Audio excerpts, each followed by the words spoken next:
When Premier Quat shuffled his cabinet following an attempted coup, two of the ministers he had dismissed refused to leave office. Chief of State Xu backed them, arguing that Quat had no authority to fire anyone without Xu's approval. When neither would back down, both decided to quit. Trying to patch things up, we pleaded and cajoled and discussed for hours, seeking ways to narrow the gulf between these two stubborn politicians, each beholden to relatively small but very different constituencies. The problem went beyond the current impasse.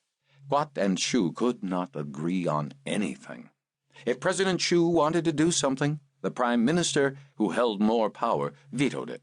If Prime Minister Quat tried to institute some activity that Xu objected to, which seemed to be every initiative that Quat held dear, the President used his influence to undermine, obstruct, or delay. Personally, I was disgusted by both of these dinosaurs. They had learned their trade under French colonial rule, and their values and methods were inappropriate to a republic. South Vietnam was backed by the United States, a world power that sought to contain the spread of international communism. America had made a commitment to help defend our small, struggling nation, but along with their millions of dollars and the legions of young men who were prepared to die for our freedom, came a thicket of restrictions and advice. I suppose that everything was too new for Quat and Xu, that they were too set in their ways to accommodate the change required by our situation. Nevertheless, like most of the other generals, I would have preferred them to continue in office. The military needed to focus on fighting. "There is no use talking anymore," said Quat. "The military must now assume responsibility for the government." It was past 2 a.m, and everyone was exhausted. Quat picked up the phone, and in minutes a man with a tape recorder appeared. While we generals watched, Quat and Xu read resignation statements. The man with the tape recorder left for the government radio station where the tape would be broadcast a few hours later. We scheduled an emergency session of the Armed Forces Council for 8 a.m., and I went home to sleep.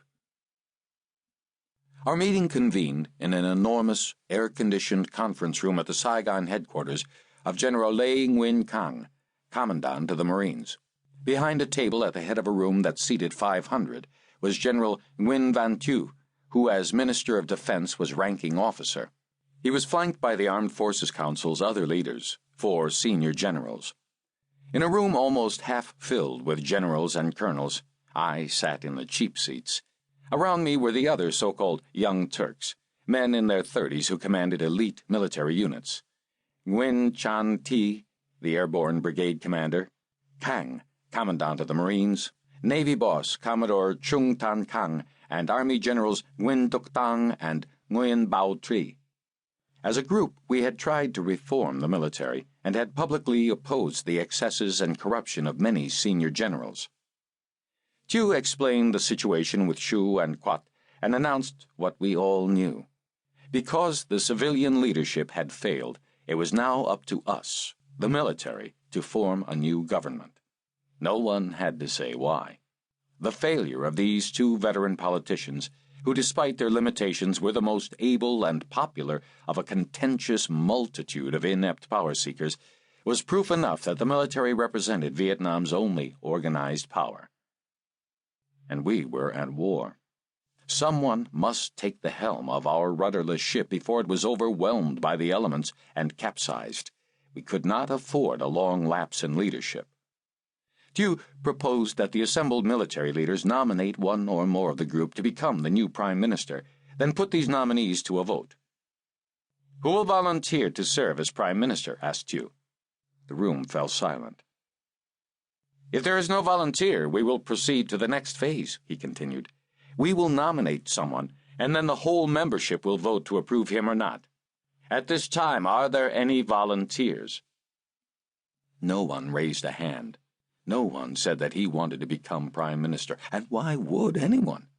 6 governments in 18 months, and the Americans, never long on patience, were already irritated. 6 governments in 18 months, and none of the army officers who had served as prime minister or president still had a command. If you were one of the country's 4 corps commanders, you were the next thing to a warlord, with virtually total freedom within your field.